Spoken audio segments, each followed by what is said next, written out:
Ne venez pas me raconter vos malheurs. J'entends ça tous les jours. Et très franchement, ça me fatiguait. Les faits sont là. En 1973, notre banque vous a accordé un prêt. Et vous ne l'avez toujours pas remboursé. D'accord, vous avez reversé la somme prêtée, mais pas les intérêts, qui à ce jour s'élèvent à 9 fois le montant initial. 9 fois.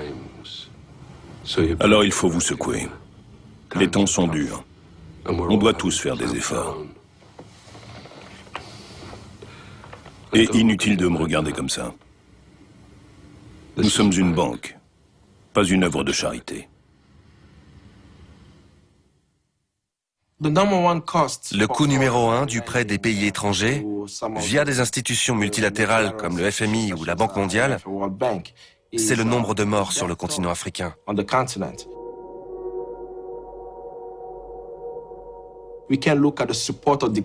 Il n'y a qu'à voir les 30 ans de soutien à l'un des dictateurs les plus violents, de 1960 à 1997.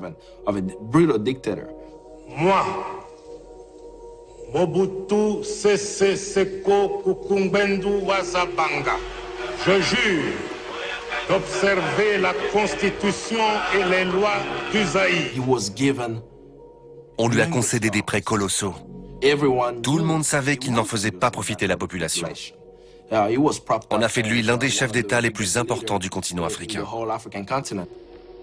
While your country is young, only 10 years of age, that it has had a period of progress in that period, which has been an example for nations throughout the world. You have moved forward economically. You have established unity in your country, and you have a vitality which impresses every visitor when he comes to Congo. Il faut savoir que l'argent extorqué via la dette internationale se retrouvait sur des comptes en Occident. Quand Mobutu a été renversé, cet argent n'a jamais été redonné aux Congolais.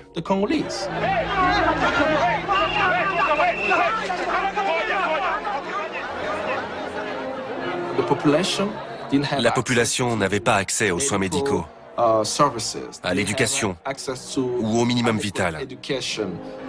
Et ça continue encore aujourd'hui. Le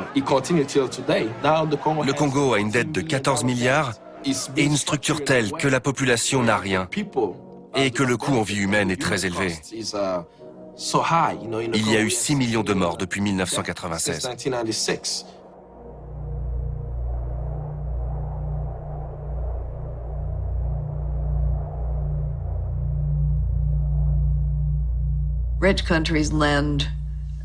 Les pays riches prêtent aux pays dits en développement de grosses sommes d'argent.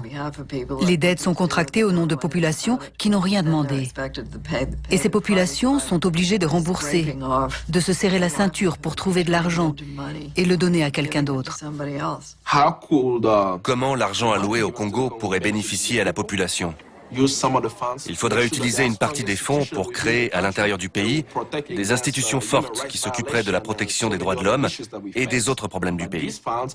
Mais non, quand ces fonds sont versés, le pays prêteur stipule à quoi ils doivent être utilisés. Et c'est principalement à des projets miniers pour exploiter nos ressources.